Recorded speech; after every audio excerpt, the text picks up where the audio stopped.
Hey guys, my name is Susannah Clarke. I'm a special education advocate, and I'm sitting here because I'm trying to meet the moment. It's been a super long day, and I feel the need to respond to something really specifically. RFK Jr. put out another video today talking about more disabilities, ADHD, Tourette syndrome, narcolepsy, and he calls them injuries. All of these are injuries that I never heard of when I was a kid. Why so many? So I want to address that. Why are so many children being diagnosed with disabilities today? I'm struggling with how to respond to this, not because I don't know what to say, but because I struggle to wrap my head around how people don't know this. Like, I partly want to say to RFK Jr., do you actually mean that? Are you being sincere? Literally, I'm baffled because he's saying, I didn't see disabled people growing up. These conditions didn't exist. Secretary Kennedy, the reason why you did not have classmates with disabilities when you were a child is because as a society, we locked them all away. They were there, just not in your school. They were in institutions. And the reason why I am so utterly baffled by him saying that is because his very own aunt, Rosemary, was in an institution. She had intellectual disabilities. Your own family. Your father grew up with a disabled sibling. I don't get it. RFK Jr. is kind of new to me. He is not a man I have ever tracked, ever followed. And when he first came on my radar during the presidential campaign, I was like, who is this guy? And why does anybody take him seriously? I cannot believe that he is the Director of Health and Human Services. And the last I heard, and maybe there's updated information, but when President Trump talks about dismantling the Department of Education, who currently oversees IDEA, which is the federal law that covers special education, he talks about that being moved over to HHS. And this guy, RFK Jr., will be in charge of it.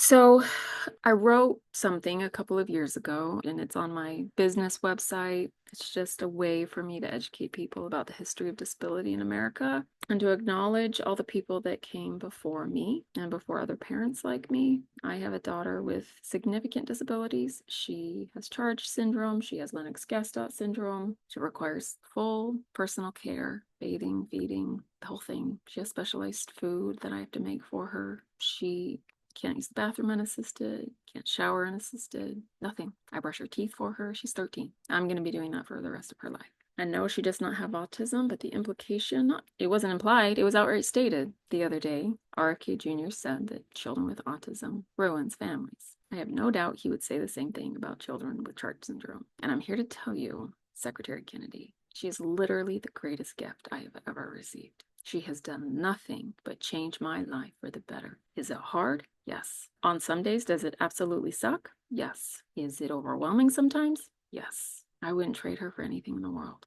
I am a better person for having the opportunity to be her mother. Not that I think he cares if that statement is offensive, but you have no idea how offensive that is. To families who are living with and loving children with significant disabilities. Anyway, in the name of sharing what I know, because I genuinely try to give people the benefit of the doubt, working with countless families who have children with disabilities, learning about their lived experiences, and helping children with every kind of disability get the education that they need and deserve. You don't know what you're talking about. And I don't say that to be offensive. I genuinely want to meet people where they're at, but I'm a bit speechless listening to what's coming out of that man's mouth. I'm going to read something. It is about the history of disability in America. This is my way of both educating / reminding those that maybe have forgotten. Secretary Kennedy, of course you didn't have peers in your school with these disabilities because they weren't there. They weren't being educated.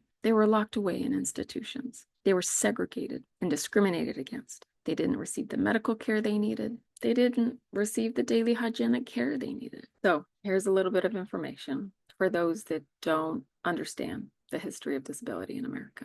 Throughout most of history, people with disabilities lived on the margins of society. They were most often destitute, begging on the streets, or wasting away in poorhouses. Social reformers in the mid-19th century began to believe that with some education, children with disabilities could grow to contribute to society in a positive way. Training schools were open to offer pupils advancement in motor and sensory skills, basic academic education, and lessons in self-sufficiency. The goal was to prepare students to return home and interact in a positive way with the rest of society. For those with mild disabilities, these schools proved to be a great success, giving families hope and assistance for the first time. And as word spread, more and more training schools opened around the country. But with the economic downturn in the late 1850s and the outbreak of the Civil War, focus on training children with disabilities diminished. These children began to be seen by society as a financial burden rather than a population that needed to be helped. The educational focus of the training schools quickly turned into a custodial one. Parents were told there was little that could be done for their children, and it was best to place them in these institutions where at least their physical needs could be met. Because it was difficult for physicians to tell the difference between mental illness and developmental disability, these two populations were often intermixed within the same facility. They were called asylums, meaning secure retreat, and the residents were now referred to as inmates rather than pupils. It didn't take long for the expense of such institutions to drain available public funds. Efforts were made to economize and to make the institutions more self-sufficient. Despite their limited resources, many facilities attempted to maintain their integrity as places of compassionate care. But over time, most were not successful. In some locations, higher functioning children were used as free labor to work in laundries and farms. But as overcrowding increased, supplies still ran low, and children with these institutions suffered from neglect. Stories were told about children sleeping on floors, rarely being bathed, seldom going outside, having inadequate nutrition and clothing, and spending almost every day in the same room. Many children also lived in daily fear of their caretakers. Overworked and underpaid, it was not uncommon for members of staff to take out their frustrations on the children, abusing them both verbally and physically, and in some cases, sexually. Visits from family members were discouraged and at times outright denied. There was little oversight, and what went on inside the institutions became shrouded in secrecy. Segregating those who were deemed different was common practice in society during this time. Unless a family was wealthy enough to care for a disabled child at home in private, parents were pressured to place their children in these institutions, physicians and government officials insisting it was the best place for them. These placements became standard practice by the late 1800s and continued for many decades into the 20th century. Many children grew up in institutions, never knowing the love of a family. In the 1920s, reform movements began to form in small, disorganized groups around the country. A few educators noticed that some of their mildly disabled students benefited from one-on-one attention, and the seeds for special education began to be planted. The first official special education classes, however, did not address disability at all. They were implemented to prevent delinquency by training at-risk students from urban slums in manual work like carpentry and cooking. A few school districts also offered, quote, moral training, unquote, to minority students so they could better fit into white society. But these programs were few and far between, not to mention inadequate and misguided, and most children with disabilities in America still lived in institutions and did not have access to them. Some parents, traumatized by the separation, began to organize in hopes of supporting one another. Many wanted to bring their children back home, but their biggest hurdle was the lack of community services and their inability to financially meet their children's medical and educational needs. All state funding at this time went directly to the institution. Another roadblock parents ran into was the misconception that they themselves were responsible for their children's disability. It was a common belief that children were born disabled because of the moral failings of their parents. The concerns and wishes of parents were rarely taken seriously, and doctors continued to encourage institutionalization. An unexpected breakthrough came during World War II when many of the male members of staff at these institutions were drafted into the war. In some cases, they were replaced by conscientious objectors, who subsequently conscientiously objected to the conditions they discovered inside these state-run facilities. They were outspoken and were able for the first time to raise public awareness about the circumstances in which these children were living. After being invisible for decades, the plight of people with disabilities was finally the focus of public attention again. After the war ended and the United States began to enjoy an economic boom, people were able to refocus on social reform. Parents began to organize with new fervor and demand better conditions for their children. Many of them started services in their homes and neighborhoods, but they still lacked funding and support from society at large. Two courageous mothers made a huge impact on public opinion during the 1950s when they published books about their disabled children. One was Pearl Buck, the Pulitzer and Nobel Prize winning author of The Good Earth. The other was Dale Evans, the wife of American singer Roy Rogers. Public opinion swayed against state-run institutions in response to these books, and funding for parent organizations began to pour in from private donors. More and more parents formed their own organizations and demanded better services for their children. When Brown versus Board of Education passed in 1954, national parent organizations used that momentum to file additional lawsuits arguing that if children shouldn't be denied equal access to education based upon race, then they shouldn't be denied based upon disability either. During this time, politicians began getting involved in making public statements in support of disability rights. Governor Youngdahl of Minnesota said, and please be mindful that the language, when I am talking about statements made by people back in the 1960s, they used language at that time that we would never use today, and that is highly offensive, and that RFK Jr. himself has used. The term that Governor Youngdahl used is the R word, which in the disability community, we do not use that word. It is so deeply offensive. That is the word that they used back then. Governor Youngdahl made a huge positive difference by acknowledging children with disabilities for the first time. But the exact quote does use that word. I'm going to replace it. The conversation of language is a complex one. Side piece of advice: if you are communicating with somebody who has a disability, use the language that they prefer. Some people even find that word disabled offensive. If they find it offensive, use the terms that they want you to use. There are others that use that word proudly. They say, I am proudly disabled. If that's how that person feels, use the language that they prefer. Show people respect and don't assume that everybody wants to use the same language. But anyway, I'm going to be replacing that word with the word disabled. Governor Youngdahl of Minnesota said, the disabled child is a human being. He has the same rights that children everywhere have. He has the same right to happiness, the same right to play, the right to companionship, the right to be respected, the right to develop to the fullest extent within his capacities, and the right to love and affection. These words took the world by storm. Nothing like it had ever been said publicly about a child with disabilities before. And for the first time, some of the prejudice against children with disabilities and their parents began to wane. How incredible is that?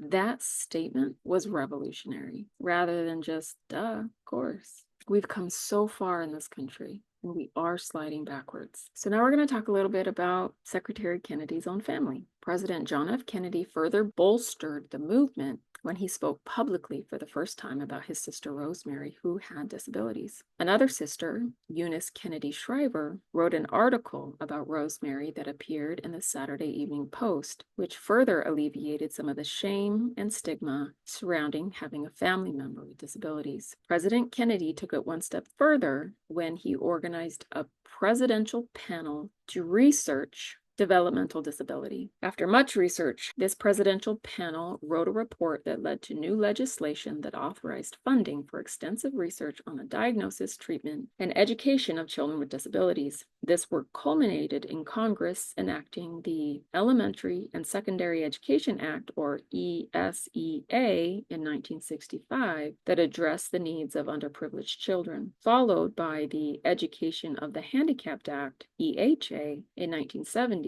which finally addressed the specific needs of children with disabilities. And before I go on and share more about that, I just wanted to give some insight into the legacy that the Kennedy family has left. President Kennedy talking about having a disabled sister. again, it was revolutionary. People back then were ashamed. If there was a family member that was in an institution because that's where they were told that that child with Down syndrome or that child with autism had to go, families were stigmatized. Those individuals were stigmatized. Parents were blamed. They were told that it was a moral failing. So for a president as popular as John F. Kennedy to talk openly about having a sister with disabilities, it was enormous. And it took a lot of courage. And then he organized this presidential panel to do research. And it is his work that led to the very first legislation that was passed that helped eventually lead to special education becoming implemented at all. I mean, it was very much in its infancy. It was decades away from IDEA, but it was his initiative. And he did that on behalf of his own sister. Now, his other sister, Eunice, wrote that article, and you can still find it online. It's really quite remarkable. They use the R word again, you know, in that presidential panel, they use the R word. In the article in the Saturday Evening Post, they use the R word. That is the language that they used back then. So if you look it up, you'll see that. But it was enormous that they spoke so openly about children with disabilities and championed them. And Eunice Kennedy Shriver is the person who started the Special Olympics. And she advocated on behalf of children with disabilities for the rest of her life, normalizing people who were different and championing them and promoting their causes. This is RFK Jr.'s aunt. And the thing that kills me the most, when I first saw the first statement that he made a couple days ago about autism, the thought that was like screaming in my head was, your father would be so ashamed of you. How can you have forgotten your family's legacy so completely? I have just been bursting at the seams, so frustrated and angry, thinking about what RFK Jr. is doing. It's so misinformed. It's so uneducated. He's relying on outdated thinking and old science. There's so many studies that have disproven so many of the things that he has said. And he stands up there like he's some kind of an expert. And then people like that nice woman that I knew growing up are like, well, at least somebody's talking about it finally. I talk about it every single day in meetings with schools, working out special education for these very children. What do you mean somebody's finally talking about it? Anybody that says somebody's finally talking about it is not doing the work, is not inside this community, because we've never stopped talking about it. Sure, she means well. I'm not saying you don't love your grandson. I'm sure you do. But having a grandson with autism doesn't mean that you are living and working inside this community. Don't mean any disrespect, but you don't know what you're talking about. Specialists, physicians, doctors, psychologists have been doing this work for decades. There's no way in hell that RFK Jr. is going to be able to solve this by September. Besides, it's not an effing disease. Autism is part of someone's identity. And you're making an assumption that autism is one thing. More people are being diagnosed because they broadened the diagnosis criteria, the umbrella, on purpose because they needed to. If you know one person with autism, you know one person with autism, and that's it. I'm pretty sure my daughter's neurologist has autism. Bill Gates did an interview recently and said, I'm pretty sure I have autism. And RFK gets up there and says, autism ruins families. It's a disease. People with autism are never going to pay taxes. I'm pretty sure my daughter's neurologist pays a hell of a lot of taxes because he makes good money. People try to claim, well, there's so many more people now with autism. Let me emphasize, people in the mid-20th century, in the 19th century, and before. This is not new. It's existed for a long time. People that had autism were either in an institution or they weren't. And those that were not in an institution, you couldn't tell that they had autism. But tell me how many of your grandfathers had coin collections, stamp collections, rock collections, were obsessed with trains. Tell me how many of your grandfathers had like rigid expectations about how things were done, which, by the way, does not come from an intent to abuse or harm or hurt other people. It comes from a place of anxiety. How many of your grandfathers needed their scrambled eggs to be made just the right way, or couldn't stand the way that the tag felt on the back of their shirt? How many of them got overstimulated really easily and struggled in social situations?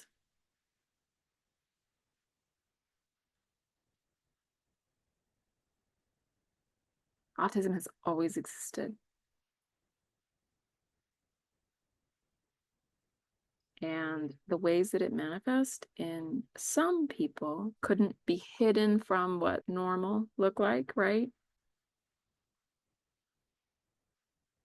Those people were placed in institutions.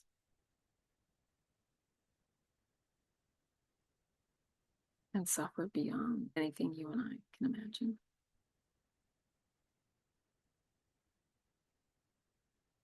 And the rest didn't know they had autism and suffered deeply, emotionally and sensory overload and all kinds of struggles. Had no idea what was wrong with them, had no idea why they seemed to feel this way. I didn't know. It's not a disease. It's diverse neurology. It's just a different way that the brain works. And yes, there are kiddos that, yeah, I work with those families. Their kids really struggle, behavioral concerns, and they struggle emotionally. Many can't talk. A lot of them use iPads to communicate. They're people, and they are not ruining families. I'm not saying it's easy, but they're not ruining families. And I'm also not saying that environmental factors aren't something that we should look into. But we have looked into the vaccine issue. And when you keep going back to that, it makes people like this woman that I knew truly believe the vaccines probably led to her grandson having autism. It's been proven. That is definitive. And when you keep talking about that, you are spreading misinformation. Vaccines don't cause autism. Also, vaccines save lives. It's dangerous and irresponsible to keep perpetuating that myth.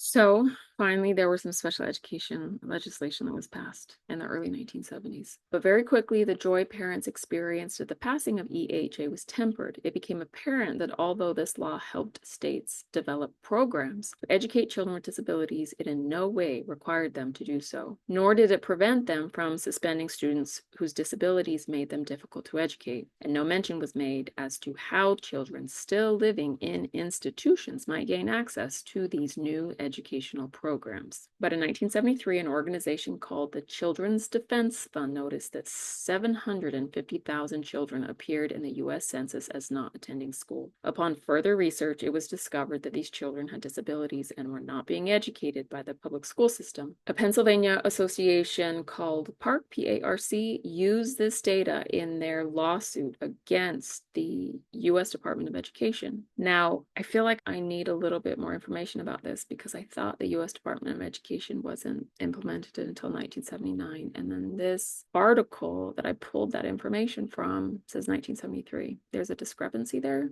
I'd like to be accurate, so I just want to be transparent about that. I'm not sure if that's accurate. Anyway, the federal district court ruled in favor of the children, which led to the passing of federal law mandating that all children, regardless of ability, be educated by the public school system. That same year, the Rehabilitation Act of 1973 was passed, which, amongst other things, prohibited discrimination based upon disability in programs receiving federal financial assistance, which of course included schools. And within Section 504 of that law, language was included that specifically protected students with disabilities from discrimination. And for those of you that may not be aware, if you've ever heard somebody talk about a Section 504 plan, that's where that stems from. 504 plans fall underneath ADA, Americans with Disabilities Act, and IEPs, or individual education plans, fall underneath IDEA, which is the Individuals with Disabilities Education Act. So there are two different federal laws. There are these legal documents, these protective, I don't want to call a 504 plan an education plan. It really isn't. An IEP is an education plan. It offers specialized direct instruction. That's the big difference between an IEP and a 504 plan, whereas a 504 plan, they're still very valuable, but they don't offer that specialized instruction. They do provide accommodations for students with disabilities. It basically levels the playing field. So if you've ever heard of a 504 plan, that's where that stems from, is the Rehabilitation Act of 1973, which has, this isn't exactly precise, but in essence, it's been absorbed into the Americans with Disabilities Act. The passing of the Family Educational Rights and Privacy Act, or FERPA, in 1974 established the rights of parents to gain access to, correct, and maintain the privacy of their children's educational records. So parents need to remember that if we get to the point where not just HIPAA laws are being violated in regard to people's personal medical information being requested, not even requested, but illegally invaded, right? FERPA is what protects educational privacy and educational rights, and it protects parents from being denied access to their children's educational records. I have worked with families before who have requested their child's educational records, and the school told them no and said, well, what do you mean? You want a copy of the whole thing? That's going to take us forever. Like, that's going to require a lot of printing. And I have to remind them in meetings, you're violating FERPA. You better get that to them. You do have a time limit. Otherwise, you're not in compliance. Anyway, and in 1975, Congress amended EHA and enacted the Education for All Handicapped Children Act of 1975, which stated that children with disabilities have a right to education, and for the first time, it established procedural safeguards that held state and local educational agencies accountable for how well they protected those rights. In 1977, new regulations were established for Section 504 of the Rehabilitation Act of 1973, which required school districts to provide a free and appropriate public education, or FAPE, for all qualified students within their jurisdiction, regardless of the severity of their disability. And in 1981, with the passing of the Katie Beckett waiver, which allowed parents to keep their children at home and still maintain their Medicaid coverage, previously only provided to children living in institutions, the road was paved for thousands of families to bring their disabled children home and to seek medical services using state funding, and to then enroll them in local schools, which were now required by law to provide these children equal access to education. As a result, more and more of these institutions began to close, a process that is still ongoing today. Yes, today there are still institutions open in America. In the end, more than 20 congressional acts were passed in consequence of lawsuits filed by parent organizations before President George Bush finally signed into law the Americans with Disabilities Act, otherwise known as ADA, and the Individuals with Disabilities Education Act, otherwise known as IDEA, in 1990, establishing the bedrock that disability rights advocates still stand upon today. So every parent whose child accesses special education stands on the shoulders of more than a century of parents who came before us and fought to get our children the access to education that they currently have, fought to destigmatize disability. The way Secretary Kennedy spoke about this issue demonstrated so clearly to those of us inside this community how utterly uneducated he is about disability. And it's sad because his uncle and his aunt and even his own father. In the 1960s, RFK Sr., the brother of the US President, Bobby Kennedy, one of his causes that he got behind, he started visiting institutions. And there's a video of him being interviewed outside of Willowbrook, which is an institution for people with disabilities in upstate New York. Closed now, from what I understand. He toured the facility and he comes out afterwards and he stands on the steps and there's reporters there and they interview him. There's a video, you go look it up on YouTube. And he says it's a snake pit. He says, I cannot believe what I just saw. And then he says something that I think is really important. He says, we are all at fault for what's going on inside those doors. We have neglected an entire population of people who deserve to be loved and deserve to be accepted and deserve to be with their families. So even his own father was a champion of the disability cause. So for Secretary Kennedy to not be able to look back on his family legacy and see how harmful his language is, as he says that we need to eradicate autism as though it's a disease and those who have it should be considered pariahs. Do you know who the first group of people the Nazis killed in the Holocaust were? It wasn't the Jews. It was people with disabilities.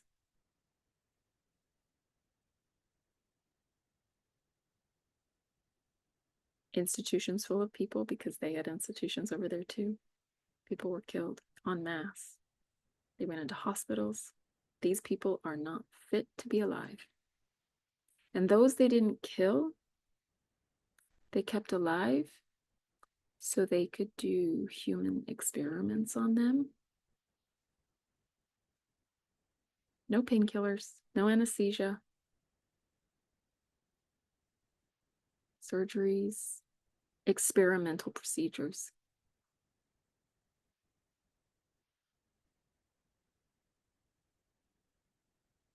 There are already lists of people with autism in this country.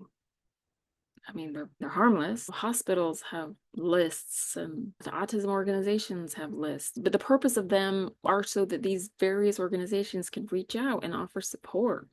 That's why people are on those lists. I'm confident there are plenty of people that would be more than happy to participate in studies about autism because I think there are things that can be mitigated. Maybe there are environmental factors that lead to some attributes of autism being more prominent or severe or more difficult for the person. I'm not saying we don't need help cleaning up what's in our food supply. I'm not saying we don't need help looking at what's happening around us environmentally. But stigmatizing an entire population, calling them diseased, claiming that they ruin families, that the condition needs to be eradicated because it's an epidemic.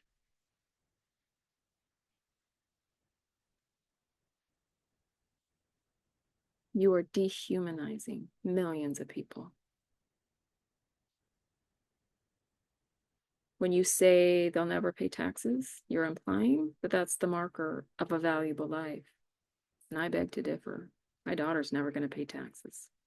Don't you fucking dare ever come for her.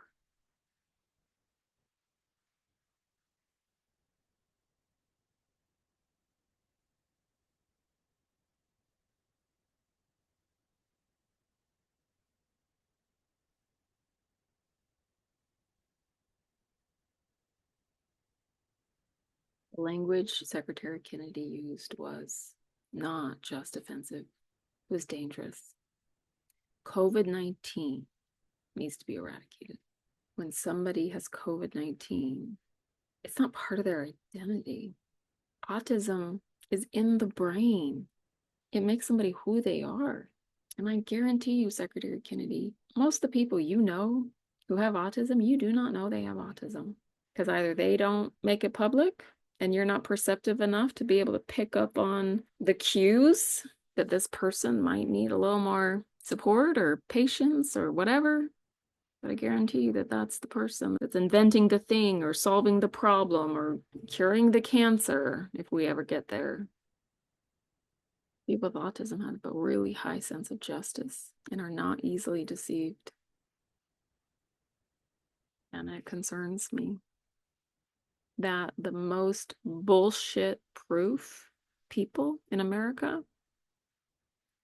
are being targeted. The people that aren't afraid to say, that's nonsense. The people that aren't afraid to say, you're lying.